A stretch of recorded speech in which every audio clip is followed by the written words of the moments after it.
अस्सलाम वालेकुम। वालेकुम अस्सलाम। अच्छा, आपसे सिंपल सा सवाल है कि झूठ बोलना अच्छी बात है बुरी बात है? तो जैसे कुरान शरीफ में इल्ला बिलानतुल्लाह अलल काज़िबीन, क्या मतलब इसका?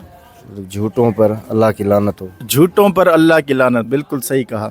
लेकिन हदीस मुबारका में है कि तीन हालतें, तीन कंडीशंस ऐसी हैं जहां पर आप झूठ बोलेंगे तो आपको गुनाह नहीं मिलेगा। आपसे सवाल ये है कि वो तीन कंडीशंस कौन सी हैं? जान बचाने के लिए, सही है, जंग की हालत में जान बचाने के लिए, सही सही कहा। ठीक है। और झगड़ा ना हो किसी की भलाई के लिए। हाँ, सुलह, दो बंदों के दरमियान सुलह कराने के लिए, बिल्कुल सही। हदीस में यही दो हैं अल्फाज, ठीक है। और और तीसरी कंडीशन बहुत खतरनाक है। शादीशुदा हैं आप?